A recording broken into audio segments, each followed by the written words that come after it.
श्री स्वामी समर्थ सर्वांना। आज ना आपण इथे एक वेगळी रेसिपी बघणार आहे। तर बघा, जेव्हा घरात केळी घेऊन येतो आपण आणि त्यानंतर 2 ते 3 दिवसांनंतर ती खूप जास्त पिकली जातात, तर तुम्ही त्या केळांचं काय करता बरं? जर तुम्ही ती फेकून देत असाल तर ही रेसिपी तुमच्यासाठी आहे। त्या जास्त पिकलेल्या केळांना कोणी घरात हात लावत नाही, तर आपण त्या जास्त पिकलेल्या केळांपासून आज ही एक नवीन रेसिपी बघणार आहे। तुम्ही बघू शकता, इथे मी 2 केळी घेतलेली आहेत, तेवढी शिल्लक होती आणि ती खूप जास्त पिकली होती। फक्त त्याचे साल काळे पडले होते, बाकी केळी आतमध्ये खूप छान होती। त्यानंतर आता काय करायचंय, त्याची सालं काढून घ्यायचेत आणि त्यानंतर त्याचे असे सुरीच्या साहाय्याने काप करून घ्यायचेत, बारीक तुकडे करून घ्यायचेत, जेणेकरून आपल्याला हे मिक्सरमधून छान बारीक करता येईल। आता आपण हे काय बनवतोय, तर आपण आज पिकलेल्या केळ्यांपासून छान पिकलेल्या केळ्यांचे आप्पे बनवतोय। तुम्ही बघू शकता, अशा पद्धतीने ते तुकडे मी मिक्सरच्या भांड्यामध्ये घालून घेतलेले आहेत।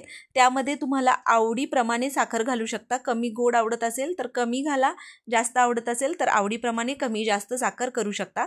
त्यानंतर त्याच्यामध्ये साधारण 3 ते 4 वेलची घालून घेतल्यात आणि काहीही दूध पाणी न वापरता आपण याची फाईन प्युरी करून घ्यायची। अशा पद्धतीने मी इथे छान प्युरी करून घेतली आहे आणि त्यानंतर या प्युरीमध्ये आपल्याला एक डोसा किंवा आप्याच्या बॅटरची जशी कन्सिस्टन्सी असते त्याप्रमाणे याच्यामध्ये रवा घालायचा आहे, बारीक रवा वापरायचा आहे इथे आपल्याला। त्याआधी मी याच्यामध्ये थोडंसं अगदी चिमूटभर मीठ घालते। कोणताही गोडाचा पदार्थ आपण करतो त्यावेळी त्यामध्ये अगदी चवीपुरतं तुम्ही एकदम चिमूटभर मीठ घाला, अगदी त्याची चव एकदम छान इन्हान्स होते। आता याच्यामध्ये आपल्याला रवा घालून घ्यायचा आहे। या बॅटरमध्ये भिजेल एवढा रवा मी इथं वापरला आहे, साधारण मला 1 वाटी रवा इथे लागलेला आहे। अशा पद्धतीने छान फेटून घ्यायचं आहे आपल्याला। अगदी आपली डोसा बॅटरची कन्सिस्टन्सी असते त्या पद्धतीने आपल्याला ही कन्सिस्टन्सी हवी आहे। छान फेटून घ्यायचं आहे, तुम्ही बघू शकता अशा पद्धतीने एकजीव करून घ्यायचं आहे। अगदी थोडासा रवा मी याच्यामध्ये 2 चमचे रवा अजून ॲड करते, जेणेकरून आपल्याला परफेक्ट इथे कन्सिस्टन्सी आपल्याला मिळेल। अशा पद्धतीने बघा, 2च चमचे मी रवा याच्यामध्ये घातलेला आहे।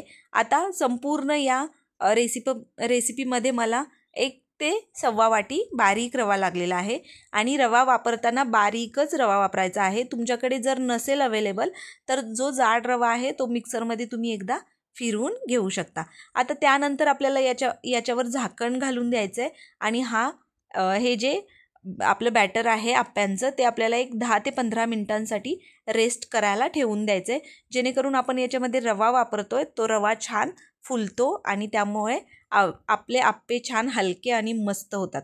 त्यानंतर बघा, एक 15 मिनिटानंतर मी याच्यामध्ये इनो घालते आहे। आता तुम्ही इनोच्या जागेवर जर खायचा सोडा वापरलात तरी काही हरकत नाही। मी साधारणपणे 1 इनोचं पॅकेट इथे वापरलेलं आहे आणि इनो आपल्याला छान ॲक्टिवेट करून घ्यायचं आहे। त्यासाठी मी या इनोवर 1च चमचा दूध घालून घेतलं आहे। आता इनो घातल्यानंतर आपल्याला हे मिश्रण छान एकजीव करून घ्यायचं आहे, छान मिक्स करून घ्यायचं आहे आणि त्यानंतर हे आपलं आप्पे बनवण्यासाठीचं मिश्रण तयार आहे। आप्पे पात्र छान गरम करायला ठेवलं होतं, त्यामध्ये मी तेल घालून घेते। तुम्हाला हवं असेल तुम्ही तूप घातलं तरी काही हरकत नाही।